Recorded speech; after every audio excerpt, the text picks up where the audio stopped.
Previously on MasterChef, the pressure test went into overtime with a battle royale in Las Vegas. This isn't just any Vegas restaurant. It's mine. To determine which of these 4 home cooks would be eliminated. It's still moving. It's that raw. She's burning buns again. Sorry, Chef. When Natasha and Beth beat the odds, Blue team won. Luca and Kathy went head-to-head The stakes don't get any higher than this. to decide who would be cashing in their chips. For one of you, your MasterChef journey ends here. Tonight, the winning home cook from Vegas returns to the MasterChef kitchen. Please, welcome back. And it's a mystery box from another world. I have no idea what any of these ingredients are. This may be the most difficult mystery box in the history of MasterChef. The guest judge in the elimination test is an American food icon. Who also happens to be Mama. Joe's mother. Put that down. Tonight, one more home cook Thank you for nothing. sees their dream come to an end.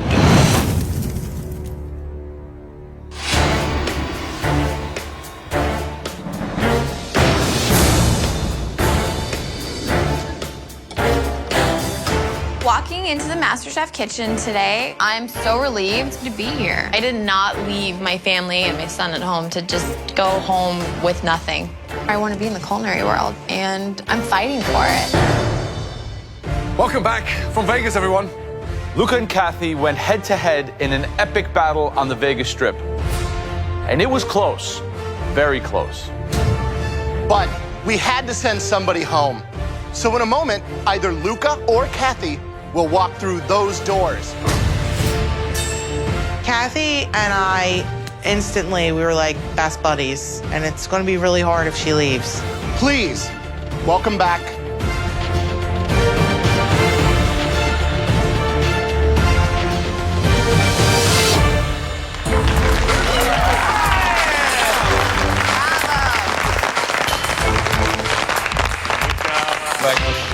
Allora, Alla grande! welcome back and great to see you. It's nice to be back at home. It is a huge emotional blow for me. I'm definitely alone now. I don't have not one person that I can really talk to. I don't like these people, and they don't like me. It's time for your next mystery box challenge. As with every mystery box challenge, the contestants have to prepare, cook, and present one incredible dish using all or some of the ingredients inside the box. Now, the person who wins this mystery box will get a huge advantage in the upcoming elimination challenge, after which at least one of you will be going home.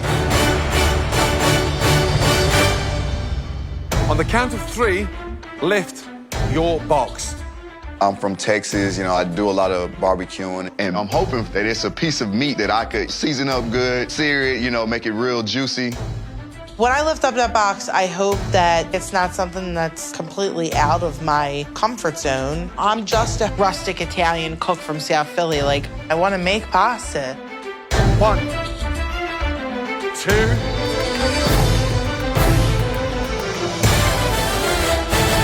3, lift. Which language is that? Is this Russian? What is that? What did you give us? You guys all look a bit puzzled. And that's the idea. This is a bounty of ethnic ingredients from Russia, Spain, China, all around the globe. Usually we tell you exactly what you have under your mystery box. Today, however, you'll have to work it out for yourselves. The secret of a great chef is the ability to discover and conquer any available ingredient anywhere in the world and have the skill to make it taste delicious. So take these exotic foreign ingredients and make us one delicious dish in 60 minutes. Your time starts now.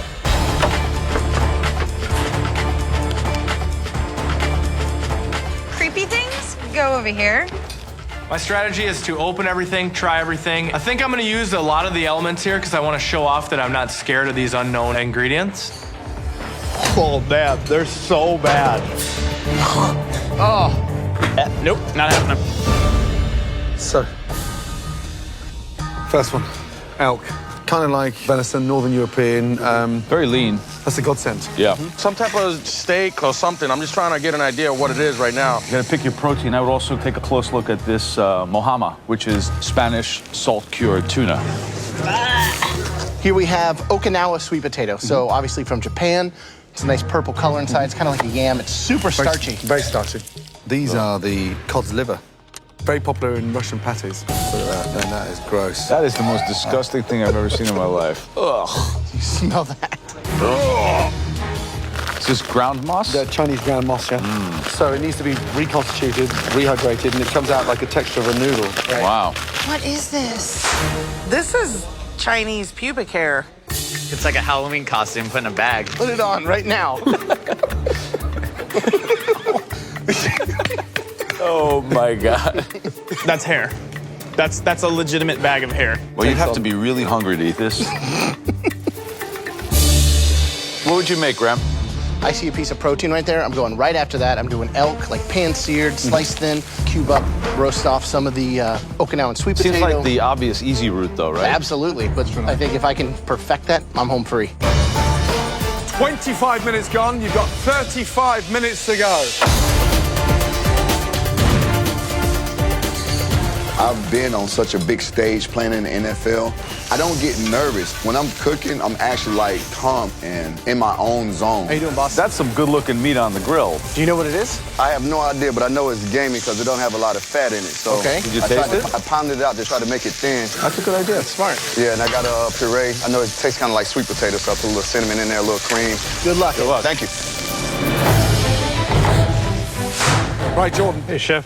what are you making? I'm gonna do kind of a stacked salad because all these flavors, there's some great bitter notes, there's some great sweet notes. I'm gonna mix in baby eels, I'm assuming. So you're quite comfortable. Yeah, I'm feeling all right. You've got 20 minutes to go. Alrighty, Good luck. thanks, Chef.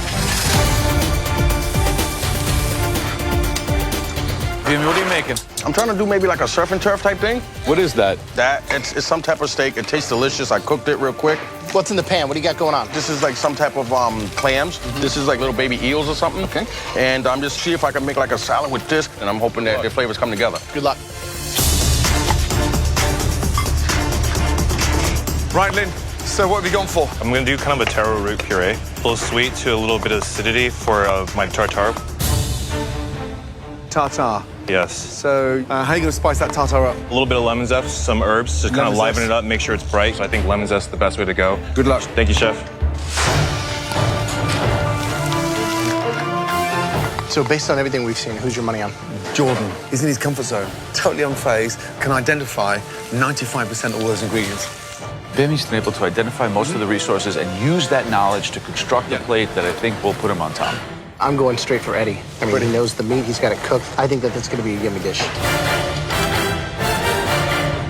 10, 9, 8, 7, 6, 5, 4, 3, 2, 1, and stop. Hands in the air.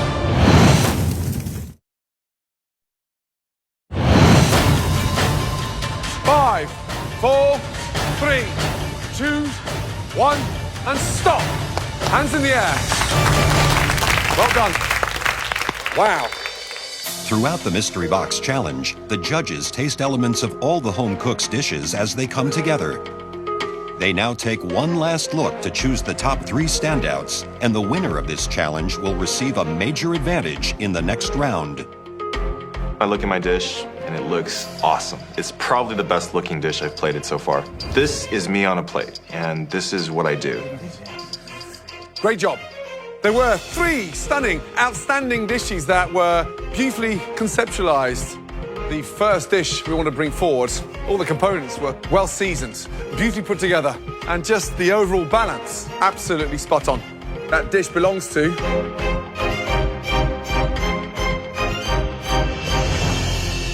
Eddie.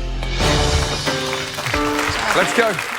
Finally, like, I'm in the top 3. I've been working hard, you know, and putting out good dishes. It's paid off, and, you know, I'm happy. Wow.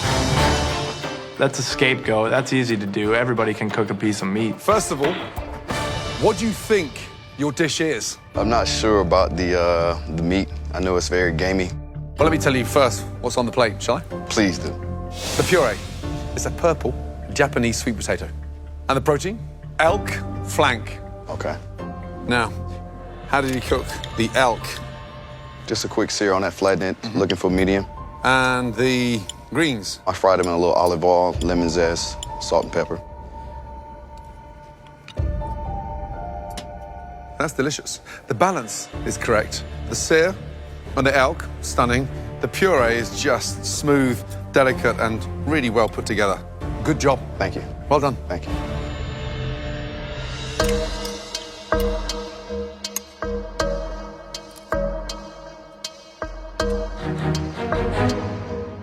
The smartest thing in that was that lemon. Exactly. I mean, to cut through, there's cinnamon, there's some acidity, so it's not just heavy puree. Exactly. It lightens it up. The greens are delicious. Great strategic choices, and you pulled it off. Thank you very much. Thank you.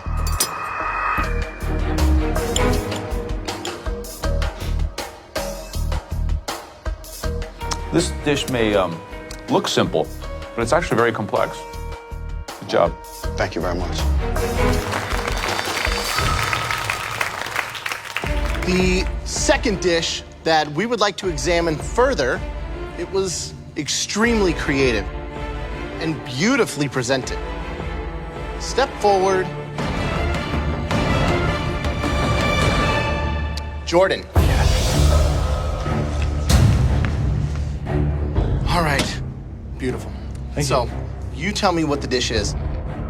It's a cold salad with like a black vermicelli base of noodles with sea grapes in it for the saltiness. And then there's, I'm guessing, maybe like a tuna jerky, some greens of sort, maybe a bok choy cousin or something. How about on top here? Crisped up some worms of sort. So, they're baby eels. Oh, all right. What do you think this was, the bottom? Some sort of black vermicelli noodles. Actually, a Chinese black moss.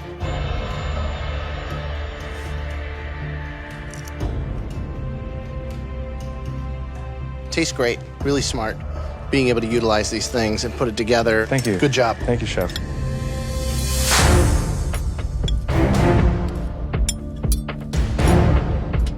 It's smart.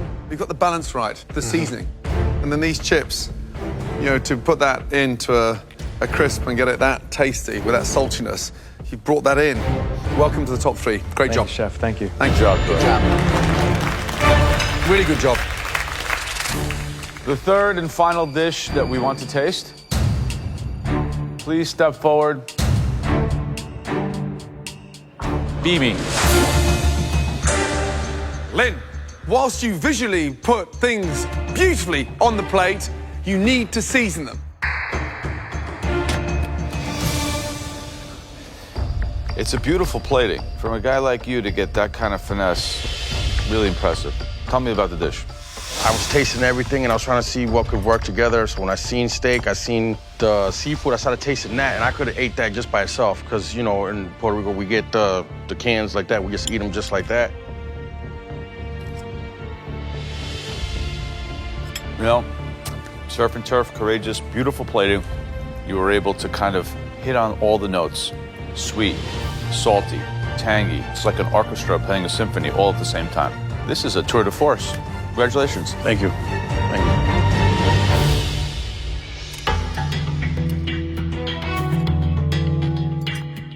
you. Delicious. Seasoned beautifully. The balance is incredible. And especially with that note of the acidity at the end, it's got that sort of gastric finish, which is tough to pull off. I don't think this is a fluke. I think you've nailed it. Thank you.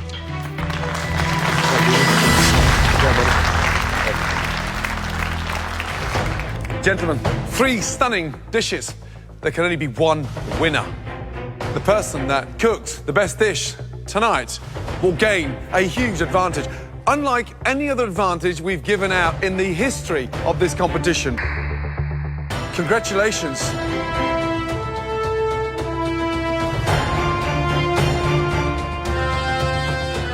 Steady Eddie, well done. Amazing. Yes! Now I get a chance to pick and choose the next move in the competition. Eddie, you ready? Yes, sir. Let's go. Well done. Go. Incredible. It's delicious. Eddie is now in control of the elimination test, where at least one person will leave the competition. Welcome, Eddie, to the MasterChef pantry. But the one thing he can't control is the theme of the challenge. As always, that is in the hands of the judges. Today's elimination challenge focuses on a type of food that's very near and dear to my heart. Pasta with a filling. The first pasta you have to choose from comes from the region of northwestern Italy, Piedmont. Agnolotti. There's a lot that could go wrong with this pasta. You have to be extremely careful to get the amount of filling and thickness of the pasta just right. And this, I promise you, is very, very difficult. Your next choice is a pasta that's actually a favorite of mine. It has a really memorable shape and an abundance of filling. Mezzaluna. Mezzaluna. The trick is getting that filling just right. It needs to be properly seasoned and perfectly cooked. Your final choice is a very special pasta, something that's served at festivals and very special occasions. It's known across Italy as the bonbon because of the shape and the texture. Caramelli pasta. Look at them. They're filled with mozzarella and served in a delicious tomato sauce. Wow, look at that. Seeing as you won the Mystery Box Challenge, your first advantage is that you will not have to cook in today's elimination challenge. So, Eddie, which stuffed pasta will everybody out there have to make? I want to go with the most difficult dish. Smart. So I choose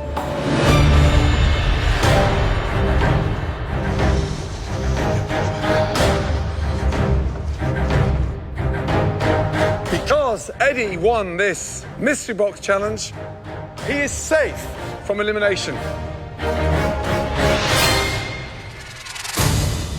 The theme of today's elimination challenge is stuffed or filled pasta. In the pantry, we gave Eddie 3 different kinds of stuffed pasta to choose from. Eddie chose agnolotti. To help you out, we're going to give you a demonstration on how to make the perfect agnolotti. But rather than me show you, I've invited somebody else to show you how it's done. Someone who can still teach me a thing or two about pasta. In fact, it's someone who taught me everything I already know about pasta. Oh my God. Please, turn around and welcome...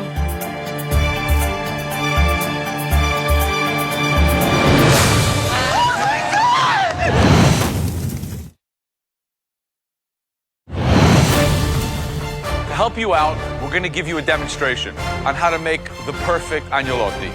Please, turn around and welcome best-selling cookbook author and restaurateur, Mama. Oh my God!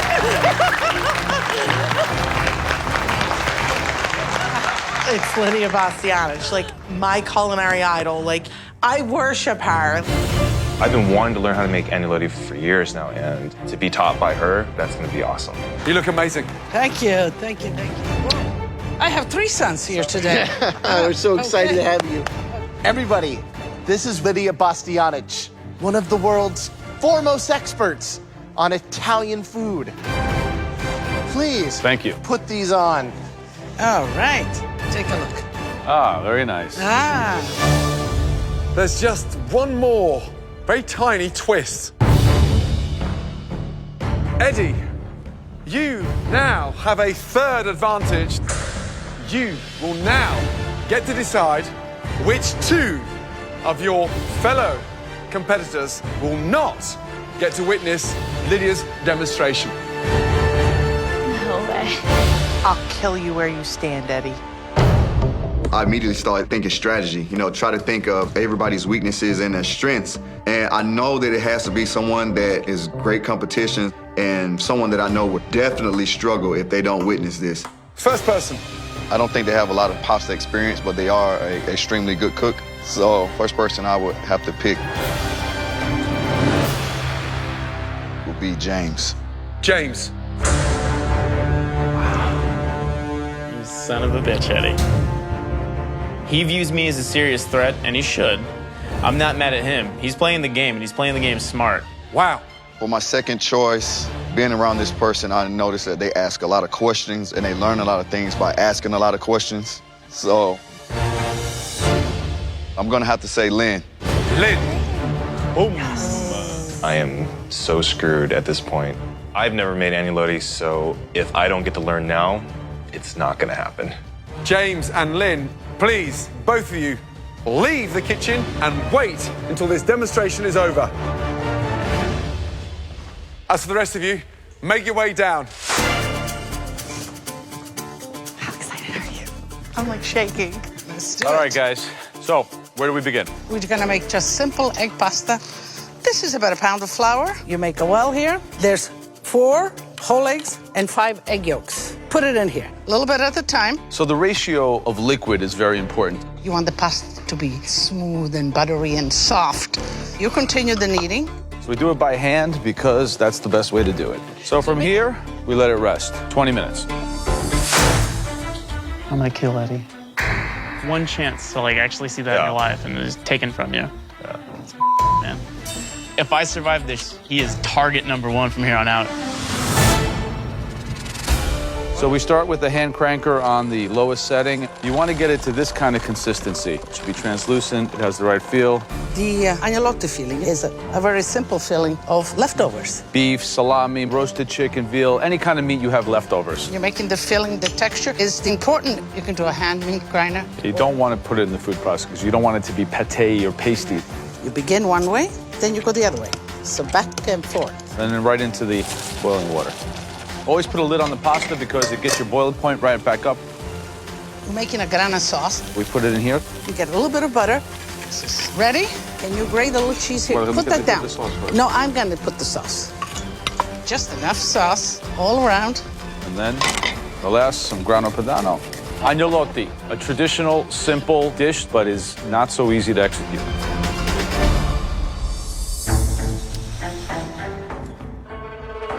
Okay, James, Lynn, please, back to your stations. Thank you. You have 60 minutes to make us some delicious agnolotti that will make my mother proud. Your 60 minutes starts now. All right. Me and Lynn are both in that same boat as we're gonna make agnolotti, and we have no idea what it looks like traditionally. I want to put myself in this dish. I didn't grow up in Italy like I grew up in San Diego where we eat enchiladas and California burritos. I want to use what she taught us at the demo. I don't want to copy it, so I'm thinking of the ingredients that I use at home. Bell peppers and jalapenos, and I want to put my own twist on the pasta dish that Joe's mom showed us how to make today. Let's go, guys.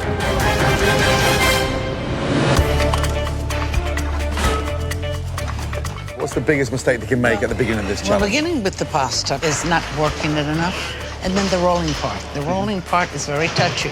If it's very fine, then it breaks. Yeah. If it's too thick, then it gets too chewy. The success of this dish is a balance between the texture of the pasta, the amount of the fillings, and then the amount of the sauce on top.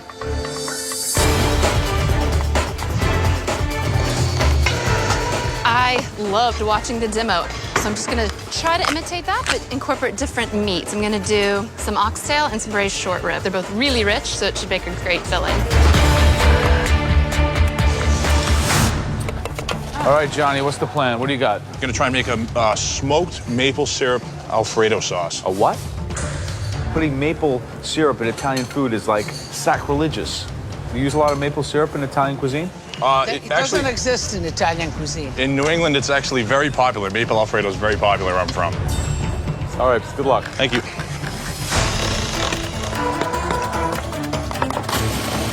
Lynn, what's the filling? Fillings of chard, leek, and short rib. 90% of the fillings inside an agnolotti are grinded. When you blend and blitz, it goes pasty, sort of like baby food, and you destroy the textures. Look down here.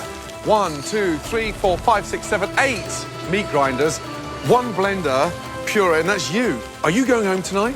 All the flavors, I know I can win this competition. But if I screw this up, I could be going home. And my heart is sinking to the floor, and I'm thinking, oh gosh.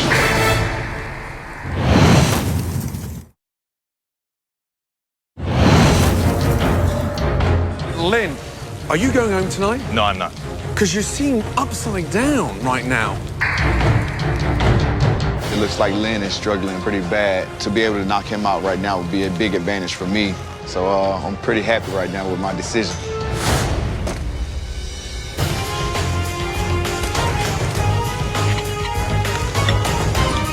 Howard. Joe, how you doing? You make a lot of pasta? I do not make a lot of pasta at all, actually. And, San Diego's not really known for their Italian foods. So what's the filling? Shredded braised chicken, bell peppers, and a little bit of seasoning. What do you think about putting bell peppers in the stuffing? It's really unusual, yeah. I would taste that. Pay attention, you know, we talked a lot about textures and all of that. I will do so. What are you doing with the asparagus? I'm not sure yet. Wow. All right, good luck, Howard. Thank you. Right, James, what are you cooking? I'm doing a ricotta Parmesan agnolotti that I am tossing in a alla vodka sauce. The tomato alla vodka sauce was miles away from Piedmont. Lydia didn't go anywhere near that. You think this tomato vodka sauce is going to blow her away? I think it's going to be unexpected, and I think given the fact that I didn't watch any type of instruction, it's going to be delicious and taste great. Good luck. Thank you. Chrissy, I bought you my mother. Your hero. Hi. Hi, Chrissy. How you doing? I would shake your hand, but I have flour. That's okay. If Jesus came down and stood next to Lydia, I'd be like, yo, what's up, dude? Lydia, how are you? Where are these agnolotti? They're right here. That is a Swiss chardon pancetta. It's good. It tastes very good. It really does. Thank you. There's just under 5 minutes to go. Your pasta should be hitting the water very soon if it's not in already.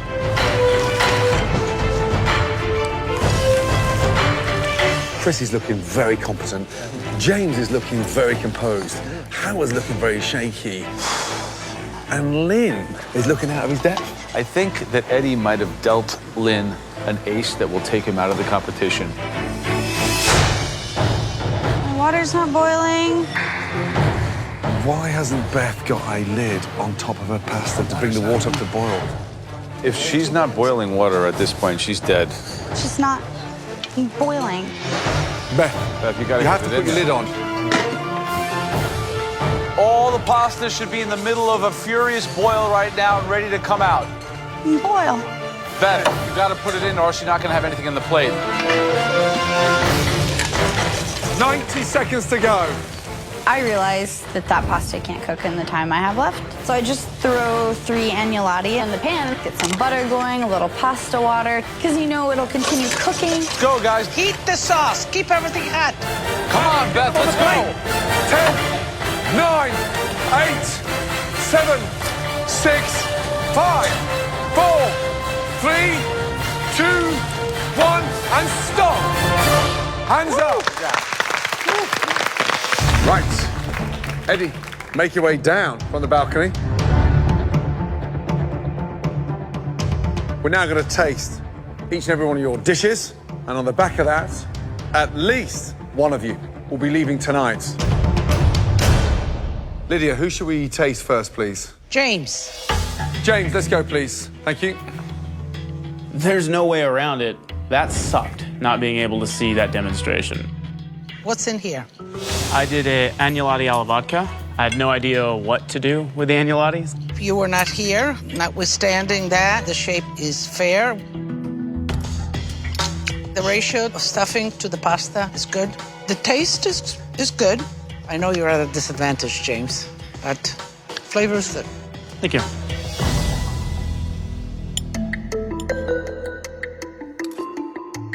I think it's a good dish. I like the flavor of the sauce. The filling is really yummy. This tastes like you made it a lot. Good job. Thank you. I don't think I'm going to be the top 1 or top 2 in this, but I'm not going home. Who would you like up next? Lynn. I look at my dish, and I think this could be it. This could be your ticket home. Right, I mean, first of all, you're up against it. A, you didn't see the demo, and B, you're using a blender to puree the mix. I saw that pureed cat food in that mixer, and it was like, first thing I looked at was Eddie on the balcony thinking, smart move, because you were at your depth. What's in there? It's a short rib and ricotta filling, and the sauce is a charred leek brown butter with a little bit of the braise. Under-seasoned again, and you've got a sort of awkward thickness to this pasta. You didn't see the demonstration, but it's laid out, one sheet, brought up and nipped together. You folded it and lifted it up because I've got a double layer of pasta, which makes it so inconsistent. I think Eddie played to his strengths in this one. He did.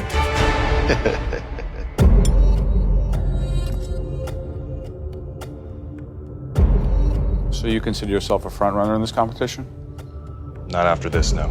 You know, sometimes an advantage puts someone in a trouble spot, but it's very rarely someone can use an advantage for such an accurate and precise strike at a very vulnerable target as Eddie did with you today. Chef. He hit you in the bullseye.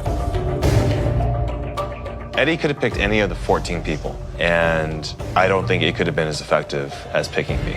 I could be going home.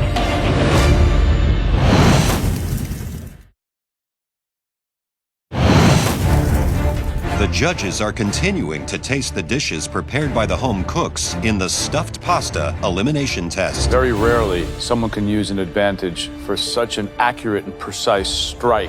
Eddie hit you in the bullseye. Lydia, whose dish would you like to taste next? Johnny. I know they're gonna give me a hard time for using maple syrup in Italian food, but I think they're gonna like it. It's a butternut squash and ricotta agnolotti with a smoked maple Alfredo sauce. So the butternut squash has its sweetness with ricotta, and then the sauce is with the maple. And Alfredo, it's a bechamel with Gran Padano cheese. Maple syrup is not Italian at all. We don't have it in Italy. We don't make it. I'm going to taste and see how they work together. In my mind, they don't work together.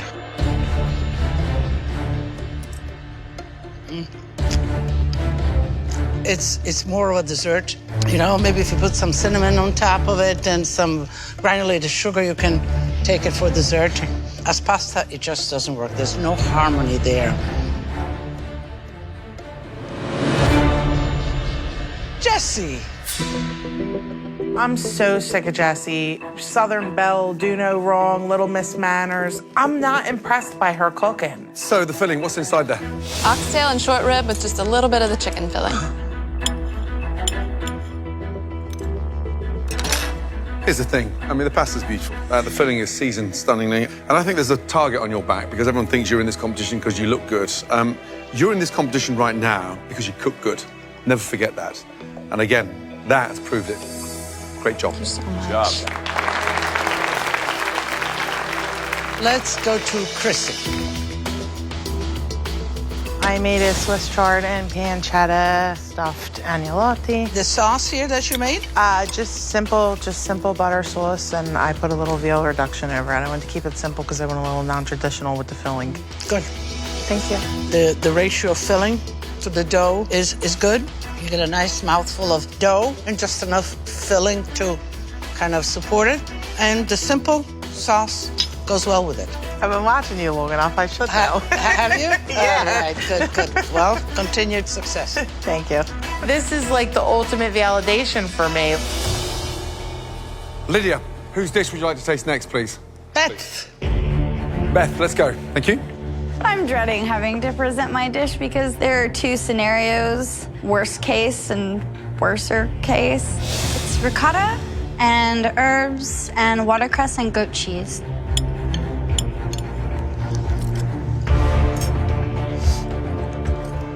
I like the idea of the herb filling, and then, of course, the actual pasta being undercooked.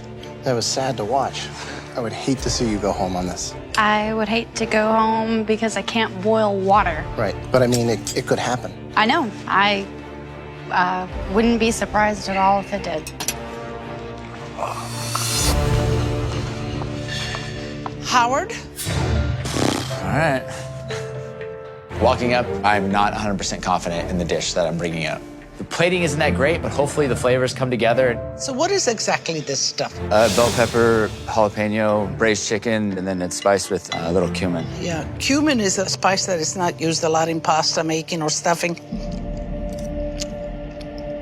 Yeah, what I got here is a mouthful of peppers. Okay. It's not harmonious with a pasta dish like this. Classics work and they're appreciated time after time. Otherwise, they wouldn't be called classics. Of course. Get a good connection to the basics. Don't just fly off on a wing, okay? I don't understand. She's been nice to you, but the whole thing with you is you have this very cavalier attitude. You don't know what you're cooking, what dish you're making with 10 minutes left. Then you come up here and get misty-eyed with us like, oh, poor me again, I got screwed up, and I'm getting tired of it. Because if you were smart, you would duplicate a plate. The fact that you're not even thinking of playing this game properly is really annoying. I mean, I'm gonna taste this. You want 15 of the same dishes up here?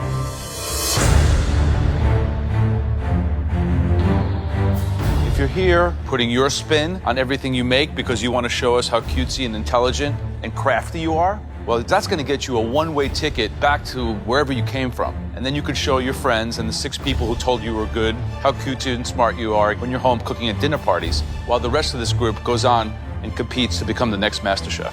So, I want pasta cooked properly because you know what? The only thing worse than a cook who can't boil is a narcissist in full denial. Thank you for nothing.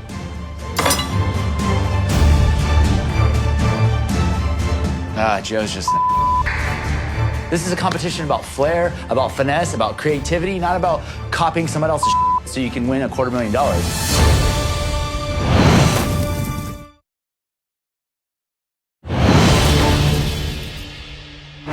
If you're here putting your spin on everything you make because you want to show us how cutesy and intelligent and crafty you are, well, that's going to get you a one-way ticket back to wherever you came from. Because you know what?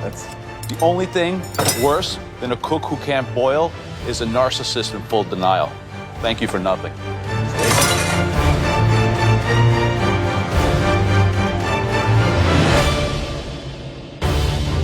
Tonight, there are 2 standout agnolotti dishes that really impressed Lydia. The first dish, we actually expected perfection from that person, and they delivered. It had a perfect ratio of filling to dough, worked beautifully, seasoned perfectly. This person is becoming a front runner. Congratulations. Chrissy. Well done. Thank you. Aside from the birth of my child, this may be the happiest day of my life. But the best dish of the night had incredibly delicious filling. The balance of textures worked perfectly. It was almost as good as her dish. And that dish belongs to Jessie.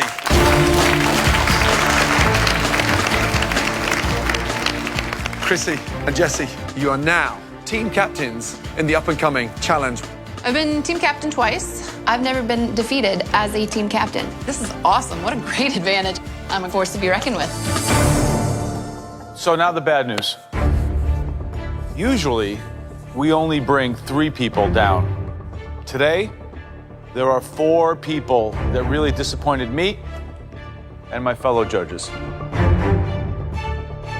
Please come down. Johnny. Lynn. Howard. And Beth.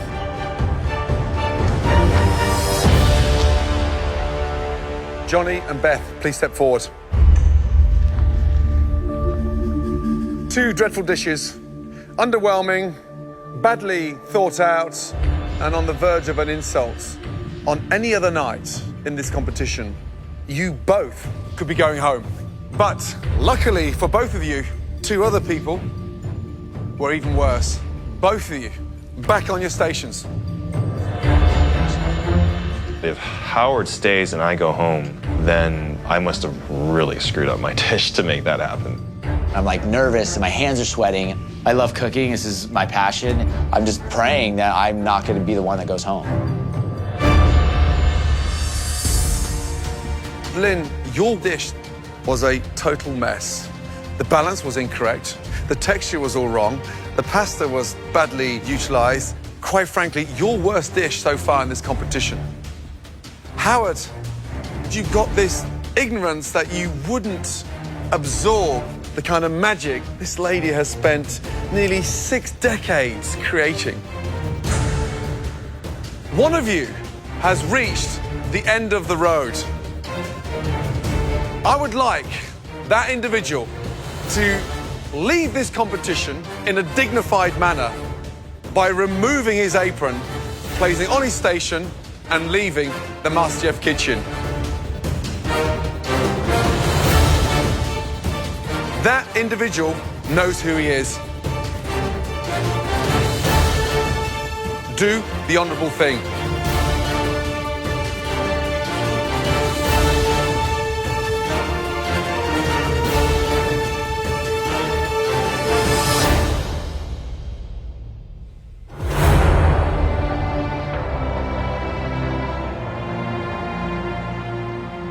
Lynn's one of the top guys here. He's a better cook than I am, and he shows it with his plates. I got here, and I got an apron, and I got to compete. Yeah! Thousands and thousands of people did it. I did as best as I could. The actual cupcake is definitely the hero, a bit like you tonight. Good job. Thank you. And I feel amazing about it. Thank you, Howard. Thank you. My dreams about being in the culinary world are even more alive than they were before I got here. I'm leaving a better cook for sure. Next time on MasterChef. Hollywood comes calling as the contestants cook for the cast and crew of Glee. Shut up! We welcome the amazing Jane Lynch. But will Jessie have to leave the competition early? Medic! Oh, jeez, you've cut into the nerve. Yeah, I'm about to hit the floor. Then it's a pressure test like no other. So I really don't care what they think. Hypocritical bitch. As one more MasterChef dream comes to an end. One potato, two potato.